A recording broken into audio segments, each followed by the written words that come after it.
اگر اہل بیت کی محبت کا نام ہے شیعہ ہونا تو سن لو میں بھی شیعہ ہوں۔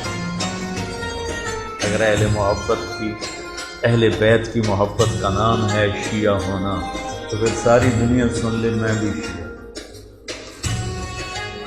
علی کے بارے میں اللہ کے نبی نے فرمایا من کنت مولاہ فعلی مولاہ، جس کا میں مولا ہوں علی اس کا مولا ہے۔ اور یہاں مولا سے مراد دوست نہیں ہے، یہ ہم دوست کا ترجمہ کرتے ہیں آقا، سردار، جس کا میں سردار ہوں علی اس کے سردار ہیں۔ اس کے پیچھے ایک کافی پس منظر میں بہت سی چیزیں ہیں، ان کی صفائی کرنے کے لیے میرے نبی نے غدیر خم پر یہ حدیث بیان فرمائی خطبے میں کہ جس کا میں مولا ہوں اس کا علی مولا ہے۔ تو یہ چند دن پہلے مجھے خیال آیا کہ ہمیں حضرت علی نہیں کہنا چاہیے، ہمیں مولا علی کہنا چاہیے، کہ میرے نبی ہمیں ان کو ہمارا مولا بنا کے گئے ہیں۔ ہم سمجھتے ہیں صرف یہ شیعہ کہتے ہیں مولا علی، وہ صحیح کہتے ہیں من کنت مولاہ فعلی مولاہ۔ آپ سب کے چہروں پہ میں حیرانی دیکھ رہا ہوں،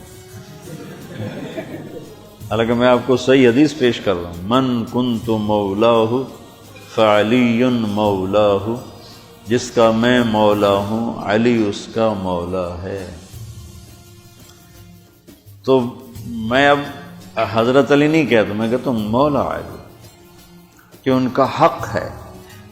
جیسے ہر صحابی کی بعض خصوصیات ہیں جو دوسرے میں نہیں، کہ اللہ تعالیٰ نے کہا انما یرید اللہ لیذھب عنکم الرجس اہل البیت ویطہرکم تطہیرا، کہ اللہ تعالیٰ نے کہا انما یرید اللہ لیذھب عنکم الرجس اہل البیت ویطہرکم تطہیرا۔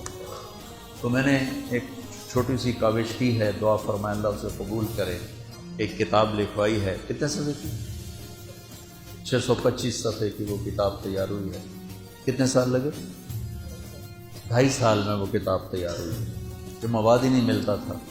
میں کہا شاید ہم یہ جب اللہ مجھے بلائے تو میں اللہ اس کے رسول کو یہ تحفہ پیش کروں کہ آپ کی اولاد کے لیے میں یہ نذرانہ لایا ہوں، اور تو میرے پاس کچھ ہے نہیں، آپ کے در کا مراسی بن کے مرنا چاہتا ہوں، آپ کی اولاد کے تذکرے کرتے کرتے مرنا چاہتا ہوں، ان کی محبت اور عشق میں مرنا چاہتا ہوں۔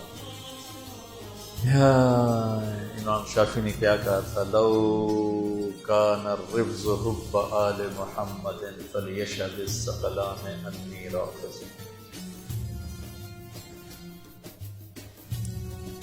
اگر اہل بیت کی محبت کا نام ہے شیعہ ہونا تو سن لو میں بھی شیعہ ہوں۔ اگر اہل بیت کی محبت کا نام ہے شیعہ ہونا تو پھر ساری دنیا سن لے میں بھی شیعہ ہوں۔ زندگی مکمل ہے نہ راستہ طے ہوگا، کہ آپ نے فرمایا غدیر خم کے موقع پر جب آپ حج سے واپس تشریف لا رہے تھے کہ میں تم میں 2 بڑی بھاری چیزیں چھوڑ کے جا رہا ہوں، اگر ان کو مضبوطی سے پکڑ کے رکھو گے تو کبھی گمراہ نہیں ہوگے اور مجھ سے ملو گے۔ خلاصہ کے طور پر ایک میری کتاب اور ایک میرے اہل بیت۔ تو ہم نے قرآن کے ساتھ بھی ناانصافی کی ہے اور اہل بیت کے ساتھ بھی ناانصافی کی ہے۔ درد سے کہہ رہا ہوں یہ بات، میں فرقہ واریت سے بالا تر ہو کر یہ بات کر رہا ہوں کہ ہمیں اگر ان کے گھرانے سے پیار نہیں ہے تو وہ کیا ایمان ہے اور کیسا ایمان ہے؟ تو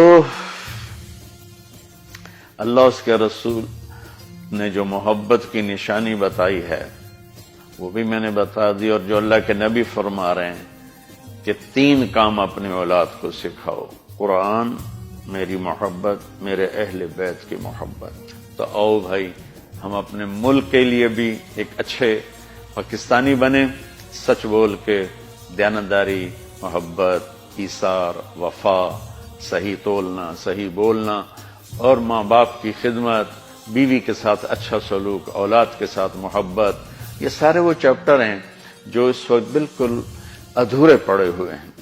اور صرف نماز پڑھ لینا اور حج عمرے پہ زور لگا دینا بہت اچھی بات ہے، میں کسی نیکی کی قدر نہیں گھٹانا چاہتا، لیکن اور بھی دکھ ہیں زمانے میں محبت کے سوا، راحتیں اور بھی ہیں وصل کی راحت کے سوا۔